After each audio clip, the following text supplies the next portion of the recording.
तो दोस्तों, तरबूज की फसल से ताबड़तोड़ उत्पादन लेने का मूल मंत्र आज के इस वीडियो में मैं आपको बताऊंगा।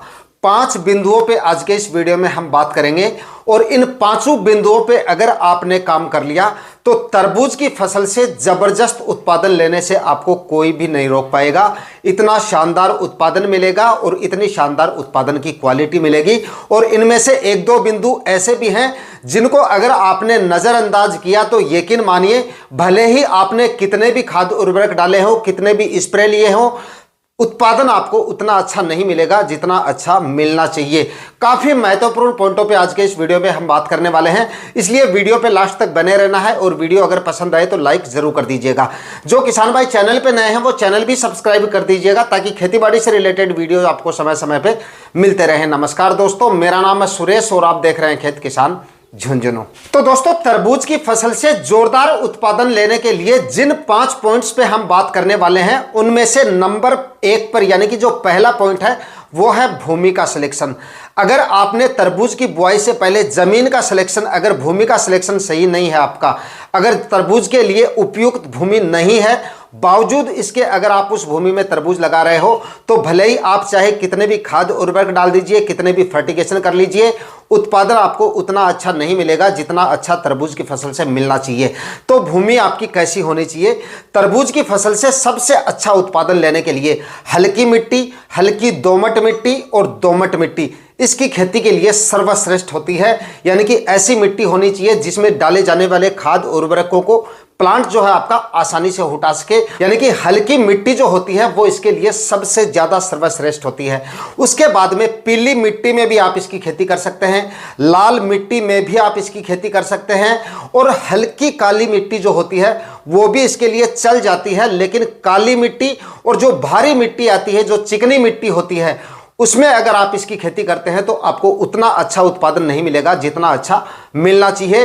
और भूमि का जो पीएच मान है वो होना चाहिए 6 से लेकर 7 के बीच में।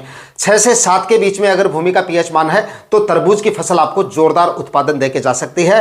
और अब बात करते हैं दूसरे पॉइंट पर, और दूसरा पॉइंट है डाले जाने वाले खाद उर्वरक। देखिए, तरबूज की फसल में आपको तरह तरह के खाद उर्वरक तो डालने ही पड़ेंगे, वरना हालांकि तरबूज में फल फ्रूट तो आपको ठीक ठाक मिल जाएंगे, लेकिन तरबूज के फल का वजन आपको ठीक से नहीं मिल पाएगा अगर आप पर्याप्त मात्रा में इसमें खाद उर्वरक और पोषक तत्वों के फर्टिगेशन समय समय पे नहीं करते हैं। लेकिन इसमें एक खाद जो होती है वो सबसे ज्यादा महत्वपूर्ण होती है और वो होती है सड़ी हुई गोबर की खाद।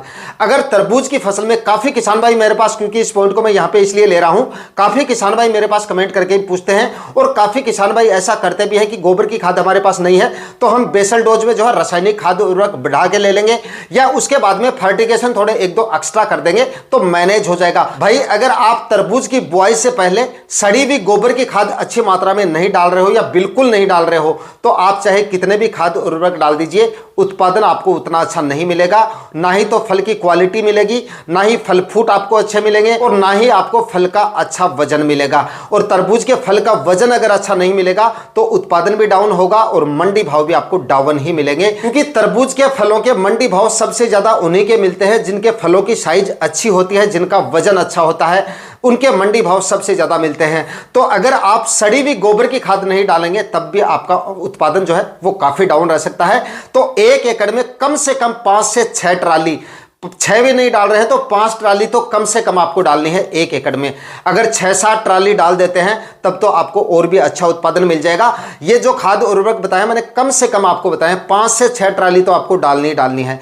इतना अगर आपने डाल दिया तो तरबूज आपको अच्छा उत्पादन देके जा सकता है। इसके बाद में दोस्तों, तीसरा जो सबसे महत्वपूर्ण पॉइंट है वो है आपके तरबूज का जो प्लॉट है वो एकदम क्लीन होना चाहिए, साफ स्वस्थ होना चाहिए, खरपतवार उसमें बिल्कुल भी नहीं होने चाहिए।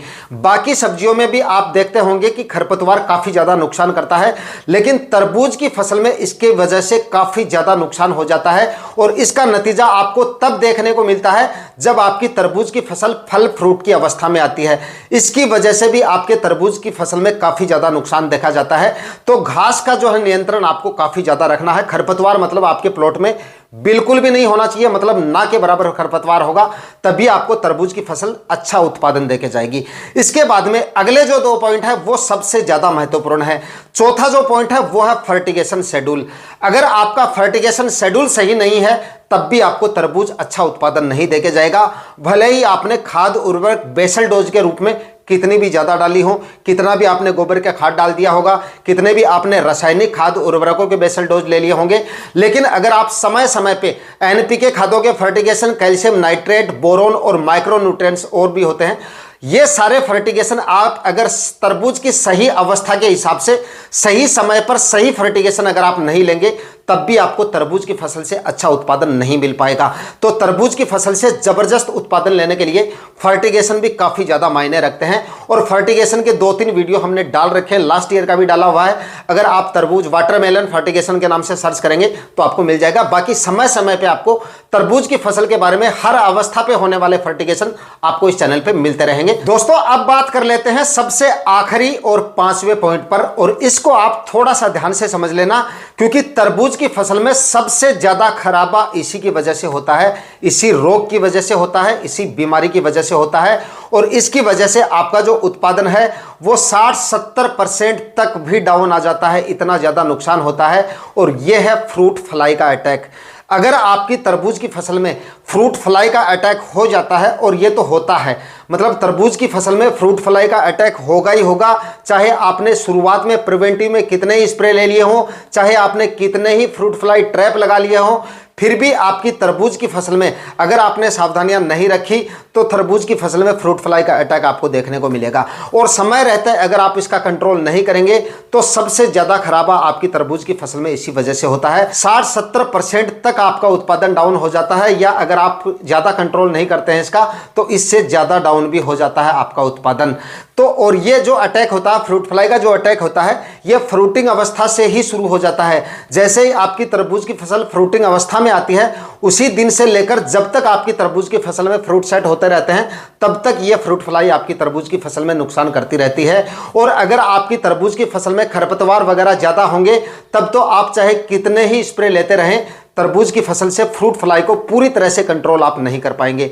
तो तीसरे पॉइंट पे मैंने बताया था कि खरपतवार आपके प्लॉट में बिल्कुल नहीं होना चाहिए, उसी तरह से फ्रूट फ्लाई का कंट्रोल भी आपको अच्छी तरह से करना है। शुरुआत से ही आपको समय समय पे बदल बदल के प्रिवेंटिव में या फिर आपके रस चूसने वाले कीटों के लिए स्प्रे लेने पड़ते हैं, लेकिन फ्रूट सेट बनने के दौरान या फ्रूटिंग स्टेज में आपको फ्रूट फ्लाई के लिए जो कौन सा स्प्रे लेना है वो भी मैं आपको बता देता हूं।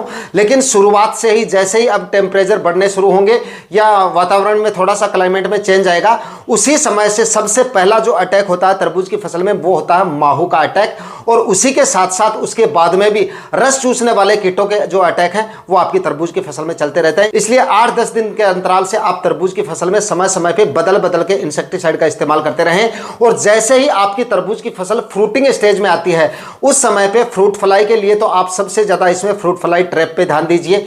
जगह जगह आप फ्रूट फ्लाई ट्रैप लगा दीजिए, लगभग 20 से 25 फ्रूट फ्लाई ट्रैप आप 1 एकड़ में लगा दीजिए। उसके बाद में हर 10 दिन के अंतराल से इंसेक्टिसाइड और फंगिसाइड का एक स्प्रे आप निकालते रहें। इंसेक्टिसाइड में आप ले सकते हैं बायर कंपनी का सोलोमोन ले सकते हैं, जिसमें बीटा साइक्लोथ्रिन और एमिडाक्लोप्रिड होता है। 8 से 10 ml प्रति 15 लीटर स्प्रे टैंक के हिसाब से आपको इसकी खुराक रखनी है। और इसी के साथ में फंगिसाइड जो है वो आप ले सकते हैं बायर कंपनी का ही जो एंट्राकोल फंगिसाइड आता है, जिसमें प्रोपिनेब 70% WP फॉर्म में आपको मिलेगा, ये भी आप इस्तेमाल कर सकते हैं। इसके साथ में दोनों का काफी शानदार और काफी अच्छा कॉम्बिनेशन है, और पिछले कई सालों से मैं इसका इस्तेमाल कर रहा हूं।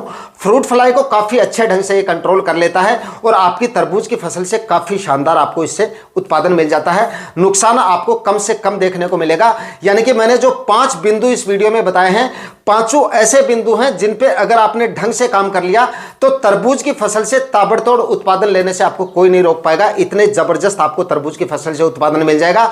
वरना अगर इन 5 में से एक भी पॉइंट आपने मिस कर दिया तो तरबूज की फसल से आपको उतना अच्छा उत्पादन नहीं मिलेगा जितना अच्छा मिलना चाहिए। उम्मीद करता हूं आज का वीडियो आपके लिए काफी ज्यादा इंफॉर्मेटिव रहा होगा। वीडियो अगर अच्छा लगा तो वीडियो को लाइक शेयर करके चैनल को सब्सक्राइब जरूर कर लीजिएगा।